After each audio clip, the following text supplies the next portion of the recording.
By the way, busy-busy ang lolo niya sa ombudsman. Sabi, nakahain na daw ang mga kaso kay Saldico. Nakahain na rin daw. At may mga chika pa siya. Siyempre, inuna nila si Saldico dahil mahirap na. Baka lumala yung pagkanta. So, mabibigyan kasi sila ng leverage to negotiate. Diba? Mamaya, mag-activate sila bigla ng mga extradition treaties dyan. Gigil na gigil po si Secretary John Vic Remulla na makahanap ng makakasuhan ng inciting to sedition. We really need better lawmakers para napoprotektahan ang kalayaan natin magsalita at magpahayag. Kailangan ini-empower natin ang mga tao. And while I respect institutions, there still has to be a way where the people's will be heard at hindi siya vulnerable sa mga machinations nitong mga greedy politicians. Okay, paulit-ulit na katanungan ito but I will answer it again. No. Asking the president to resign is not inciting to sedition because it will still require his own will, the exercise of his own will. Kapag pinilit siya, pag sapilitan, pinababa siya using threats, coercion, intimidation, or any other illegal means, yan po yun.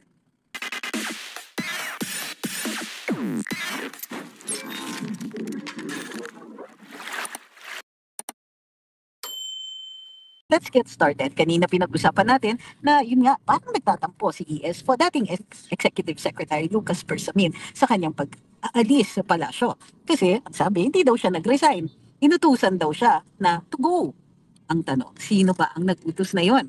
Kung totoo ang mga ang mga kwentong alisan dyan sa palasyo, then we know na ang isa o ang usually nagsasabing you have to go ay hindi necessarily ang presidente. Di ba? Kadalasan, isa itong tao na hindi naman hinalal ng taong bayan, ngunit nagmamagaling. At kadalasan, nadudulas in private sa mga kausap niya na, ano bang tawag dito? Na siya mismo ang nag-uutos na mag-aalisan. Chupi, kumbaga, yan yung kanyang favorite na galawan dyan. Hindi rin naman, kumbaga, marami naman sa atin nag-isip na responsable siya para dun sa mga hiring as well. Hindi lang po firing, hiring pati. At ito, ang kanyang style. Hindi kakausapin ni Pangulo, deadma lang, basta biglang lalabas na lang ang utos at hindi pa niya didiretsuhin. Gagamit siya ng ibang tao na magsasabi na huy, alis ka na dyan kasi ayaw niya sa'yo. Does this sound familiar? I wonder. Parating gagamit pa ng intermediary para may plausible deniability. Maaari niyang sabihin, ay, hindi ako yan. Pero alam natin, very consistent at very persistent ang mga kwentong ganyan. Hindi ko masisisi si ES Bersamin na magtampo-tampo siya ng konti. Because of course, matagal siyang nagnilbihan dyan and for a while, siya po, gawain niya po yan. Siya yung tagasabi dun sa mga pinapaalis na officials na chupi ka na, galit na sa'yo, si you know who. Yan. So, ano yung sinasabi nila? What goes around comes around. Sabi ni one by one, natawa ako kay Auntie Claire kasi no government shake-up daw. A day after she said it, nag-resign, quote-unquote, si ES Bersamin at si Sec Pangandaman. Ang ending, inutusan pala, not voluntary. Anong tawag doon, di ba? Hindi ba cabinet shake-up yan? Hindi ba nagpalit ka ng mga miyembro ng gabinete mo and you replace them with other people? Is that not a shake-up? Or, ano naman sabihin nila, dalawa lang yan, tatlo, ay, ilan pa? Marami-rami na.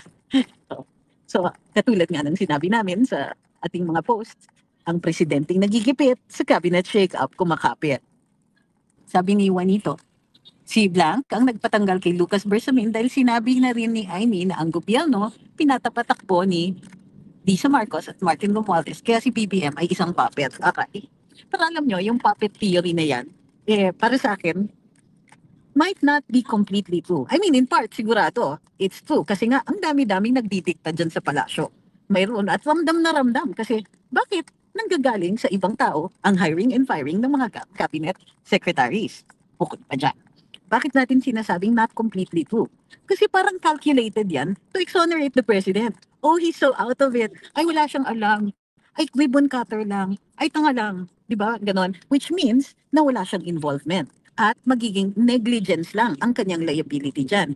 In other words, dahil pabaya siya, yun ang magiging kasalanan niya. Parang yung sinasabi ni Ombudsman Remulla na kasalanan lang daw ni former House Speaker Martin Romualdez ay negligence. Ano ba yan? Kasi napabayaan niya si Saldico. Imbis na wala sila daw findings ng direct involvement. In other words, walang walang malice, pero merong negligence. Kasi para sa akin, pag sinasabi ninyo na, ay, wala namang alam yan eh.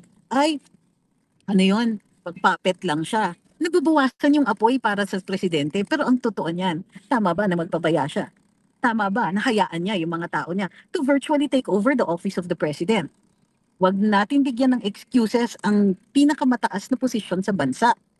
Kailangan, kumbaga kung mayroong mga mali na nagagawa dyan, ito ay dahil hinahayaan niya, hindi niya dinidisiplina ang mga tao. Negligence lang yun? Naku, yung mismong unlawful delegation niya sa mga taong ni hindi halal at walang opisina ay siguro dapat bahagi yan ng nirereklamo natin.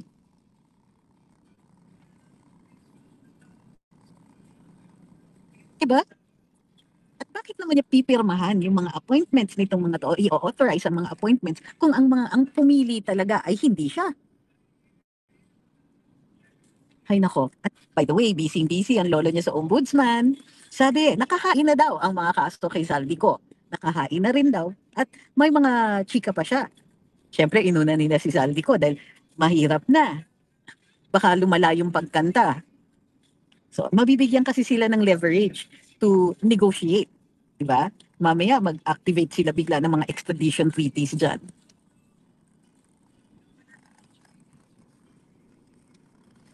Sabi ni Ma'am Maria, umakyat siya na wala naman palang balak mamuno. He was only after the glitz and glamour and rubbing elbows with world leaders. Tapos coke party after.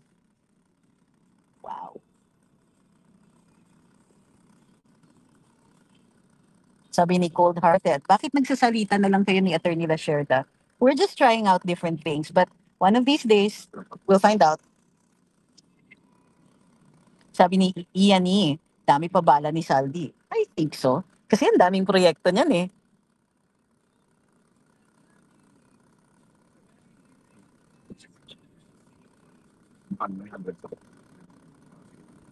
Sabi ni Net, kitang-kita naman po, galawan. Di pa nadadala mga taong umaanib kay PBBM. Ginawa nga sa inyo ni Attorney Vic at iba pa, palagi na lang merry go doon kapag di umayon sa gusto nila. Gusto nila forever hawak sa liig.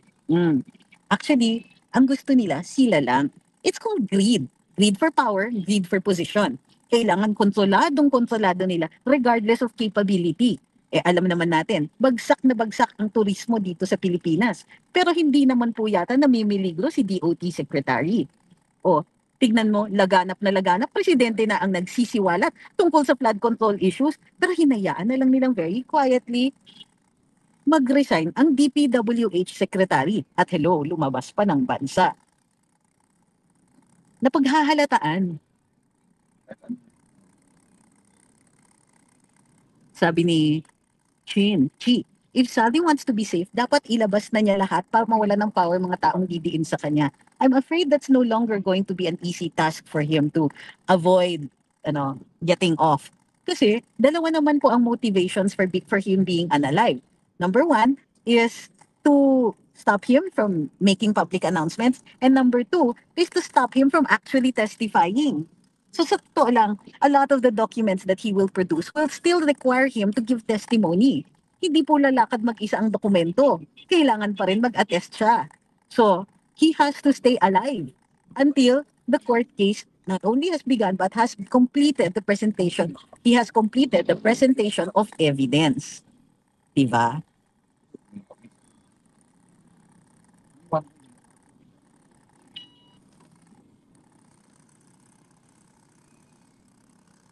Sabi ni Ma'am Mary Ann, nabasa ko sa post ni Elle, the audacity to talk, quote, welcome to entertainment, Pinoy style. Only in the Pinas will you find a plot full of holes and actors who can't deliver and a climax that leaves entire communities underwater. Let's not even talk about fake news, sabi ni Ma'am Mary Ann. So, totoo yan. It is so, how do you call this? Disconnected from reality, hyper insensitive, but then that's usually the way they are, and so elitist sounding. Ewan ko ba kung paano naiisip ng mga ito na marunong sila sa communications, samantalang they're relying on sheer power. wala nang credible na statements na lumalabas. Lalong-lalo na when it comes in response to particular scandal. Nako, hindi sila marunong. Katulad nga ng sinabi ni PRD, umakyat kayo dyan nang wala kayong alam. Thank you kay Philip.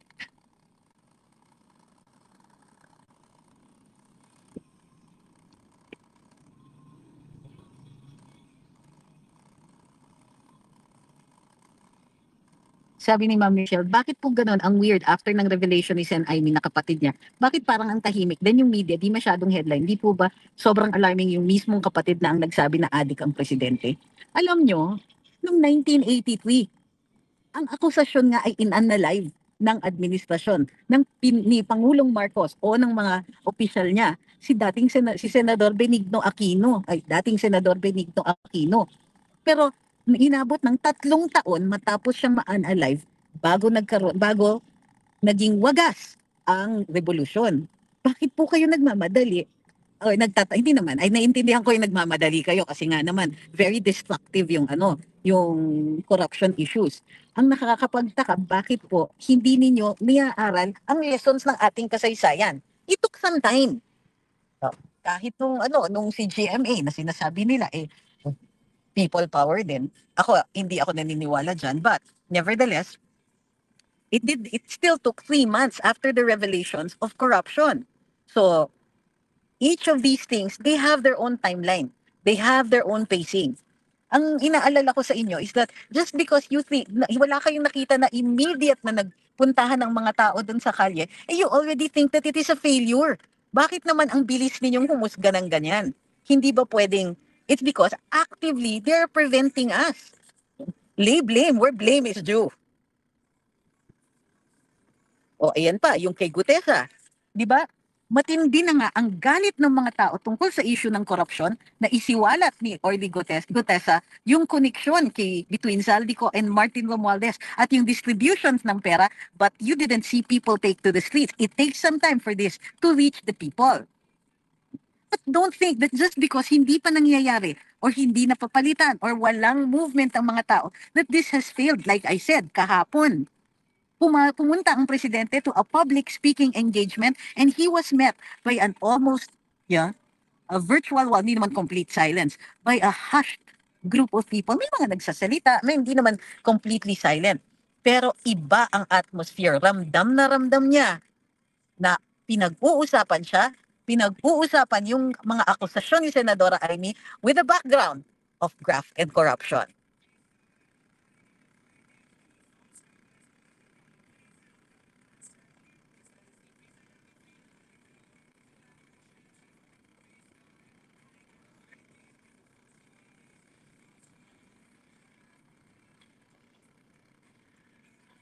Sabi ni Gilbert, can people file the plunder case against the president? The president is immune from suit. So you're going to have to wait until he's no longer president. And no, a criminal case cannot go straight to the Supreme Court. A criminal case must be tried, meaning sa trial court yan. Ma'am Beverly says, nung si Duterte ang presidente, isang araw lang na di nila makita, biglang hashtag nasa ng Pangulo or baka patay na raw, nagdi-demand sila ng updates on his health status. Ngayon, ang tahimik. Totoo yan. Demand rin tayo. Updates on the President's health status. Kamusta ang dugo?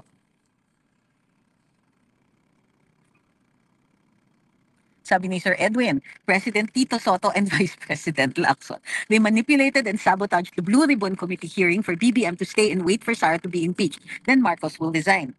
Oh, di kaya. Tingin ninyo? Tingin ninyo that will succeed? Kayo kasi kung magko-conspiracy theory kayo, parating tayong talo. Bakit kayo ganyan?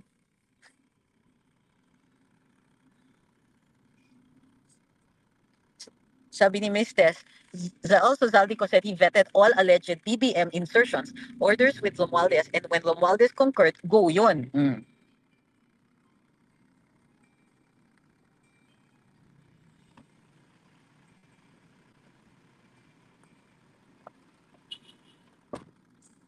Sabi ni Rex, kilingan siguro, pwersahan na paalisin ata kasi pag B, walang pakiramdam. Unfortunately, hindi natin pwedeng sabihin yan. Kasi gigil na gigil po si Secretary John Vic Remulla na makahanap ng makakasuhan ng inciting to sedition.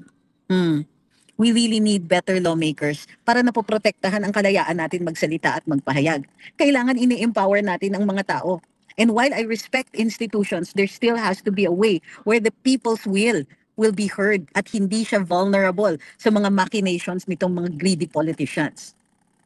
Yeah, next time ha, wag na po tayong boboto ng kahit sinong mga kongresista na maraming kasalanan sa atin. Pag sinabi nyo naman, paano kung walang choice? Aba, we still have a choice. I-zero vote siya.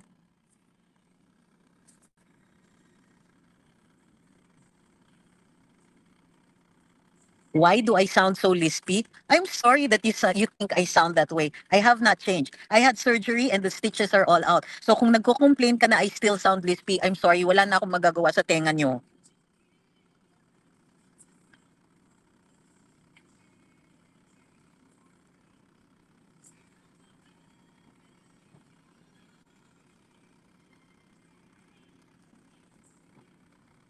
Yes, the ombudsman is an impeachable official.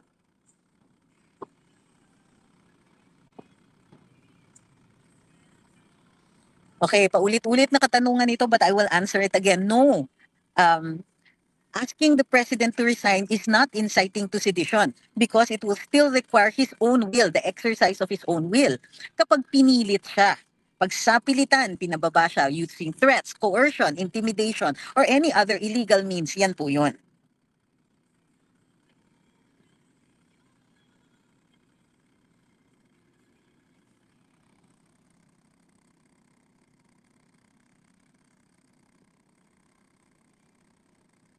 Sabi ni Anthony, frustrations na po sa mga naiinis na sa kabagalan ng gobyerno sa pagkilos sa corruption issue. Kaya naiisip nila na failure ang pagtindig sa pamamagitan ng rally kasi walang agarang outcome.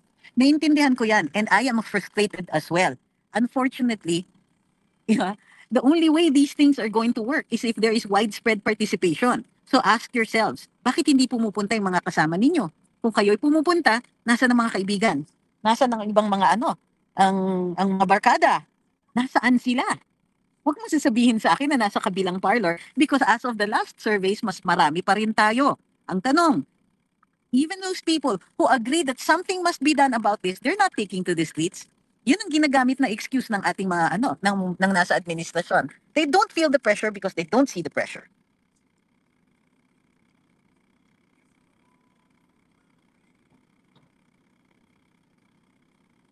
Hindi po static yan. That's part of the rattling of the car. So, sabihin nyo lang if it is too much para tumigil na po tayo mag-live. Sabi ni Ma'am Marian, ba't ganun? Walang galaw ang AFP at PNP. Talamak ang korupsyon. Di ba saklaw yan ng batas natin? Nakakalungkot na po nangyayari sa Pilipinas. Impeach na lang po si BBM. Pwede po ba yon? Anong na lang? Ma'am, hindi nga po ganun kadali dahil marami pa rin mga kongresista ang very much willing magpagamit sa Malacanang. So, hindi lang po yan. Hindi last resort ang impeach. Actually, gusto nga natin impeach. But we also know the realities of corruption. Nakakaabot at nakakaabot yan sa mga opisyales na mayroong who are the ones capacitated to vote on that. At bakit walang galaw ang PNP? Well, ang PNP po is not covered by the constitutional guarantee to protect the people. Dahil peace and order naman po talaga sila. They're here to protect the individuals, to keep our streets safe, to ensure peace and order. Sa pagkakaintindi ko, dun sa mga nasa loob, they're waiting. Kaso, yun na nga they want to take their cue from the people. But if the people are not visible on the streets, saan sila kakapit?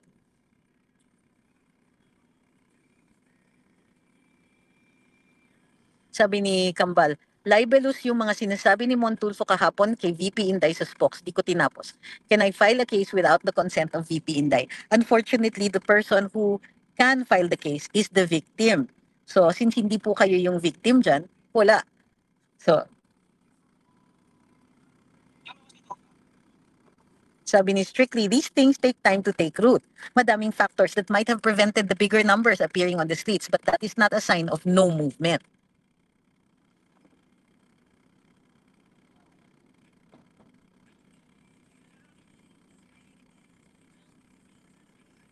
Sabi ni Cal L, imagine if Zaldico says, Duterte ang may utos sa flood control. Baka di patapos yung part 1, nag-press release na si Remulla at kinasuhan na si VP. VP resign kagad yung mga yan.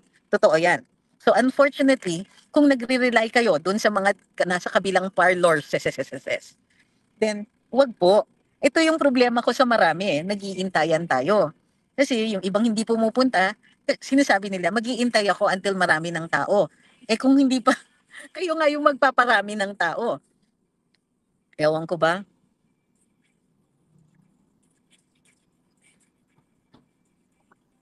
Sabi ni Beverly, bakit po parang walang ginagawa ang Supreme Court? Nag-file na po si Kitty Duterte through her counsel ng motion for the immediate resolution of the habeas corpus case that she filed. So, sasagot dyan ng Korte Suprema.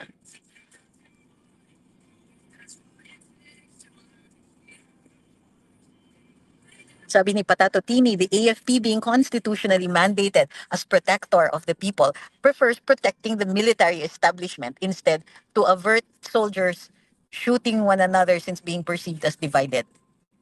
Ano daw? Alam mo, that was an excuse noon. Pero ginagawa pa rin. Masakit sa loob nila. How do I know this? Kasi kilala ko yung mga participants sa ibang mga military endeavors na ganyan. Sinasabi nila talaga na ayaw nilang to be put into a position where they will be shooting brother soldiers, which happened in 1989. Okay, 1980.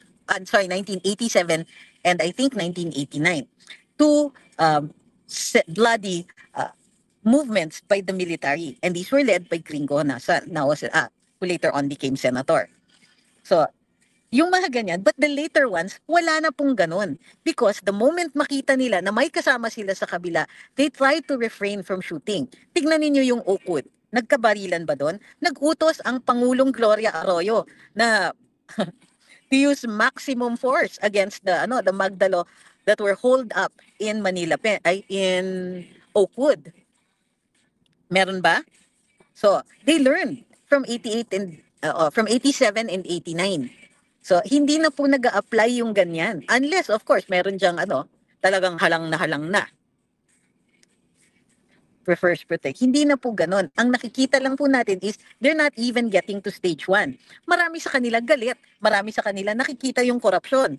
Marami sa kanila nasabi, ay, mali yan. Di dapat nangyayari yan. Pero hindi sila moved to take any sort of action. Alam ko nag-uusap sila. Pero right now, nothing yet has happened to convince them. Para sa kanila, hindi pa naman sila kailangan na magprotekta sa mga tao. Siguro hindi nila naiisip na yung mga namamatay sa baha were people who are also entitled sana to their protection.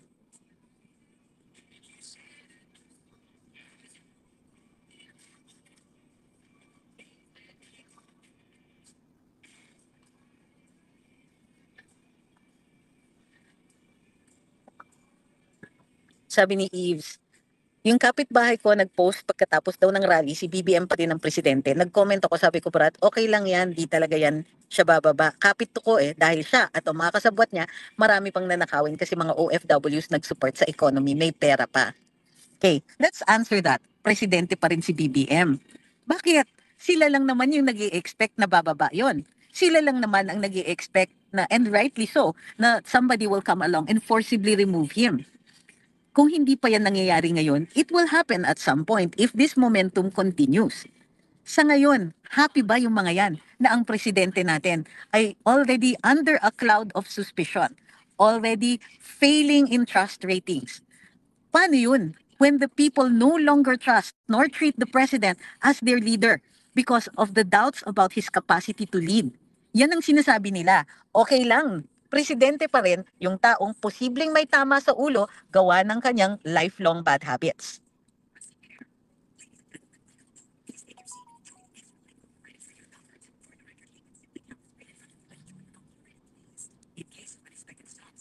They are, correct. Sabi ni Patato Tini, Yellows, Pinks, leftists, oligarchs, and clergy have no right now to protest against the massive corruption in the BBM admin because they're guilty.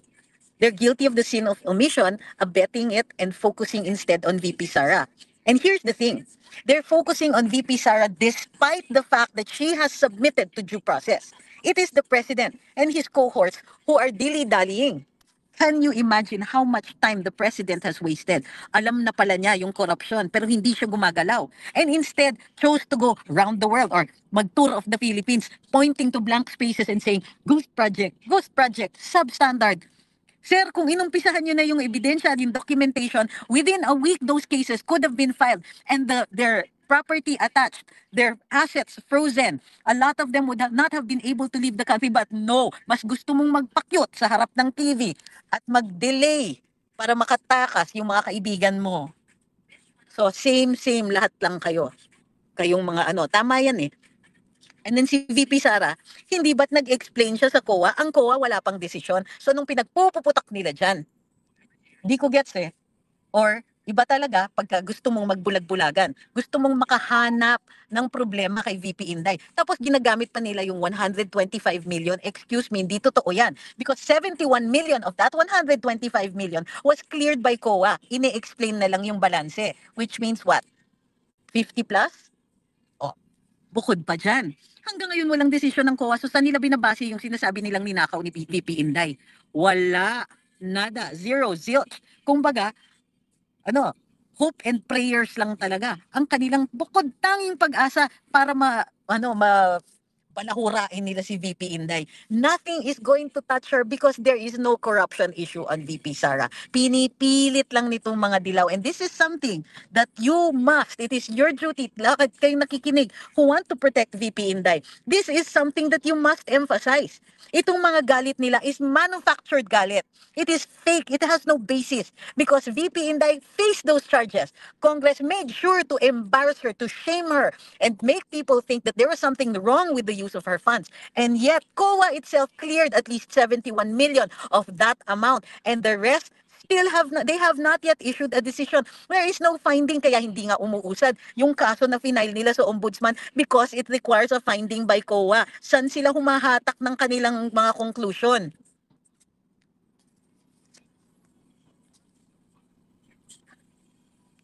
Fake hatred, totoo yan. Manufactured, trying to make it look like they hate the VP when find a basis for it when they have no justification. Ayaw lang nila na hindi kanilang tao o hindi nila kakampi ang nakaupo. Plus, add in the fact that they're scared. They're scared because finally there will be discipline. Finally, there will be somebody who can actually say no to oligarchs saying, uy, sige na, kindat-kindat, di ba? Sige na, or gusto kong magpatayo ng ganito. Oh, I have a project that you don't need but you will want the outcome. Diba? Yung mga ganyan.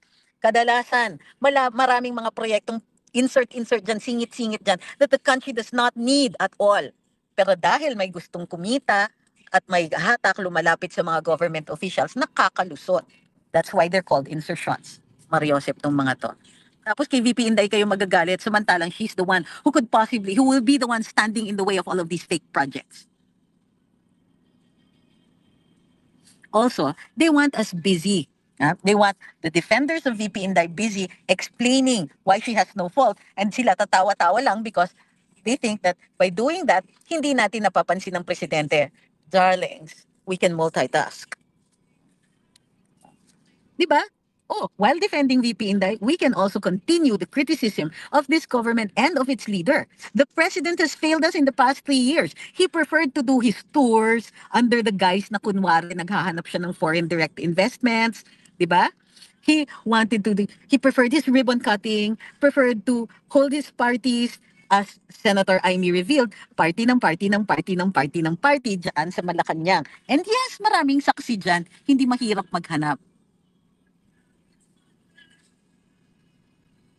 Sabi ni It's Me to Support, ang mahal na naman ng bigas for imported rice, 10 pesos na uli ang tinaas. Oh, and yes, kamusta naman ang mga importers na tiba-tiba at the expense of our farmers? Oh, bakit? Tumaas ba ang farm gate prices? Pero ang mahal-mahal ng singil para sa imported. In fact, kaya nga nagmahal ang imported rice kasi supposedly bawal ngayon mag-import. In-extend ng presidente ang importation ng rice di umano para maprotektahan ang mga farmers. Pero sino magpoprotekta sa mga farmers against the middlemen na binabarat sila? Sino? Ha? Lalong-lalo na, tila mga kaibigan yata ni Pangulo yung iba sa kanila. Maybe.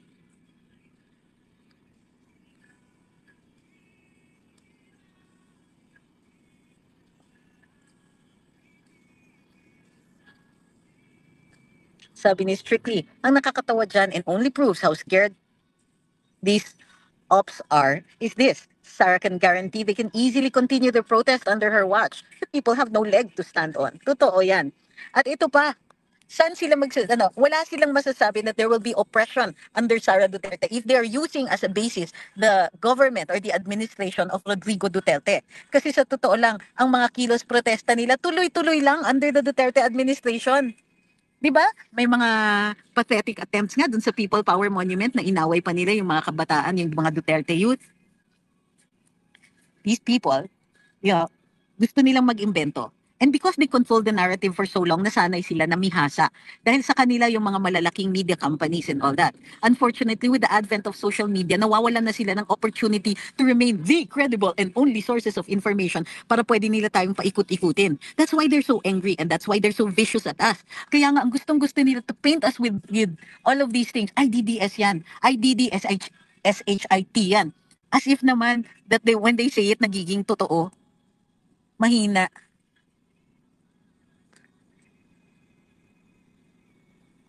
Sabi ni Elmar, naku po, wag kayong maniwala sa mga pare sa simbahang Katoliko. Kunwari lang isisigaw nila naman yan, ikulong ang magnanakaw sa harap ng kanilang mga placard. Pero sa likod, Sara, ikulong. Kaya wag ka maniwala sa panawagan dahil sa nakikinabang dyan. Correct. And we have to answer them. Demand an answer from them rin. We, the Catholics of the Philippines, find your statements incredible. Well, at least ako as a Catholic, I find your statements not credible at all. You're picking and choosing. Nag-aano kayo? Namimili-mili lang kayo. Pero yung totoo niyan, you're not really even against corruption. You're just against, the fact. You're just against corruption kung yung mga pipitsuging tao, hindi mga miyembro ng mga elite groups and people without power ang nakakakuha ng pera. Doon lang kayo galit. Kasi sanay kayong tumatanggap sa mga donors ninyo. Sabi ni Dennis, I wonder how the palace reacts about their former workers, including a former police officer, submitting evidence to Senator Amy that would incriminate B. Well, I wonder how the palace reacts. Bakit pa tayo mag-wonder? Siyempre, denial yan. Kasi doon lang naman talaga sila kumakapit. Pagka may paratang, may akusasyon. Hindi totoo yan. Malinis kami.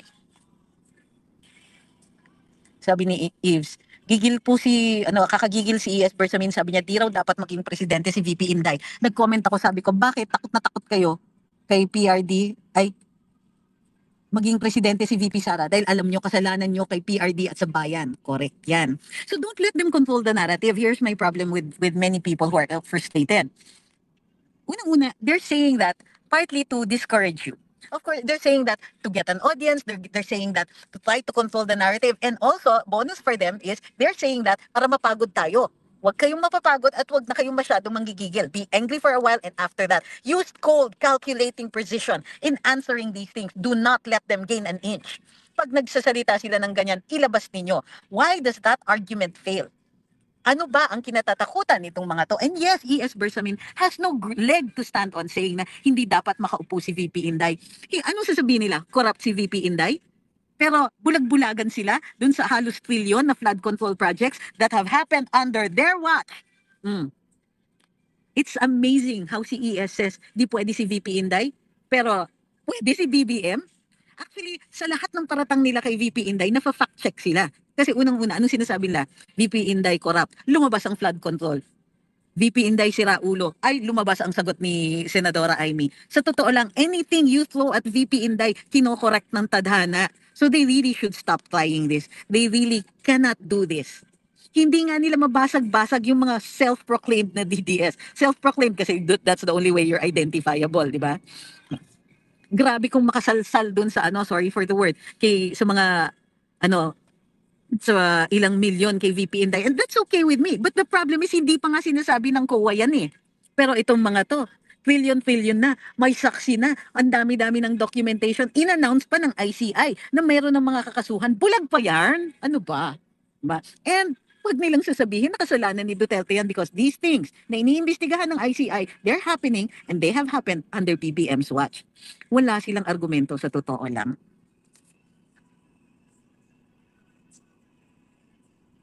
Sabi ni Pobreng Pinoy, kung may pare o madre na nandito, I hope the comments here will make you introspect. Sabi ni Ja, may another walk to trillion march pa po sa corruption alternatives. Paano po ba makatulong ang Mindanao sa mga rally for corruption? You can have one in your own place. Stand up, be counted. Sabi ni Ma'am Victoria, gumawa na lang sila ng sarili nilang constitution kung ayaw nilang sundin yung succession. Ma'am, nag-file na nga po ng bill ang ilang mga kongresista to constitute the House and Senate as the constituent assembly to propose changes to the Constitution. Huwag po kayong magsasuggest ng ganyan dahil siniseryoso nila.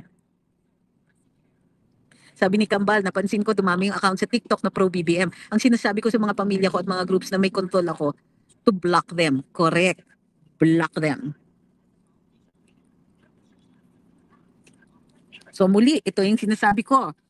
I get it that you're so frustrated dun sa sinasabi ng ilang mga tao. Pero answer it para hindi yan magka-traction.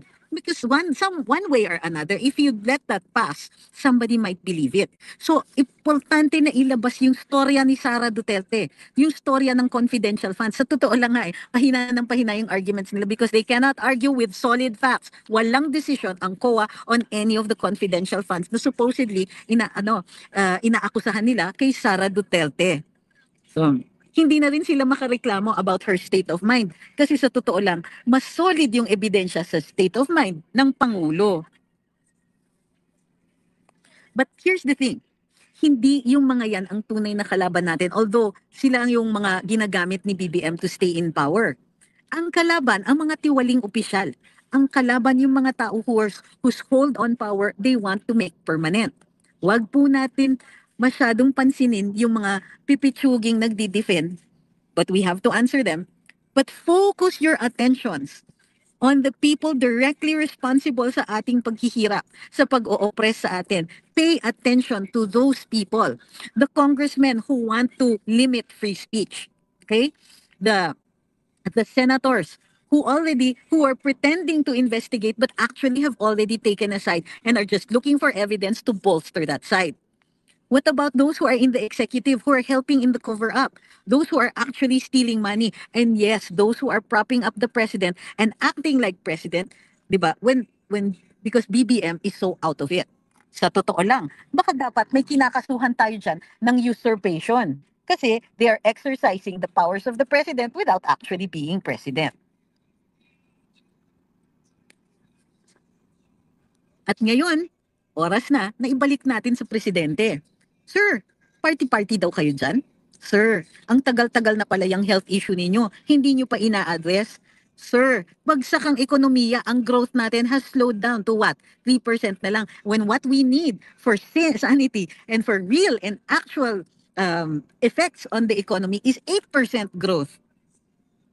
Ang ginagawa ninyo, pinapamukha ninyo na, ay, may 5% growth. Binabaan kasi ninyo yung targets ninyo.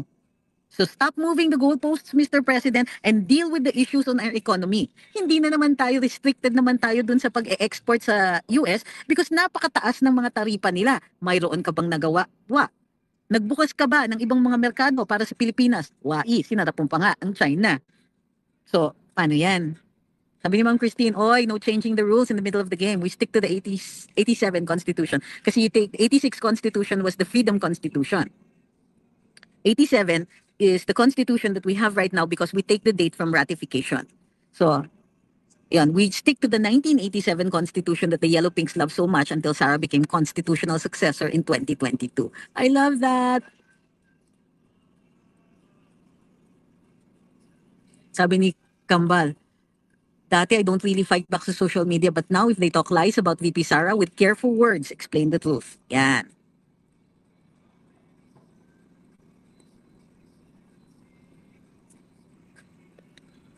So muli, marami pa tayong pwedeng gawin at wag po kayo mawawalan ng loob. Huwag niyo sasabihin na weird na walang nangyayari. Ilang buwan ba, ilang taon ba after the Ninoy Aquino assassination bago nagkaroon ng people power?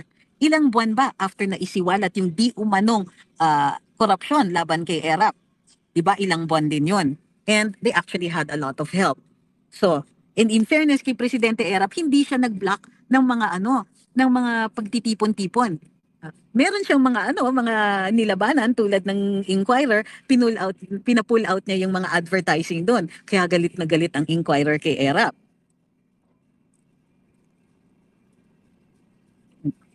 Pero tayo, unang-una dehadong-dehado tayo, and these people, they see us coming. They know that we're unhappy, they know we're unsatisfied, they know that the numbers on our economic situation, they don't lie. They also know that healthcare is what? From a high during the Duterte administration, sa dami ng pondo under the Duterte administration, ngayon, ang haba na naman ng pila sa harap ng PGH, ang haba na naman ng pila sa mga government hospitals, at ang haba na naman ng mga na-turn away. Nauubos ang sa PCSO na mga tulong para sa pagbili ng gamot ng mga indigents natin. Tumataas ang crime rate pero tahimik na tahimik. Paano hindi tataas yan? Hindi naman na-enforce yung sa droga. So, muli, wag pong mawalan ng loob. And these are different times. We will have to change our standards. And we will have to see how this president is going to tatter along in the next few days. Because people are looking at him with knowing looks. Ramdam na ramdam niya. He enters a room and people are thinking, yan yung sinasabi ni Amy Marcos. Tuloy-tuloy pa rin pala ang mga loan debtors. Okay. Ito maganda to. Trolls and the like will focus on personal attacks. Yan ang tactics nila. So demand a drug test. Demand because we are taxpayers. Demand because we voted them into power. Or at the very least, nang naaayon sa saligang batas, mag-demand tayo ng transparency and accountability from the office of the president himself. Nawala bang libreng bayad sa PGH? Hindi po. Ang nawala, pondo. Wala na yung 100 million a month.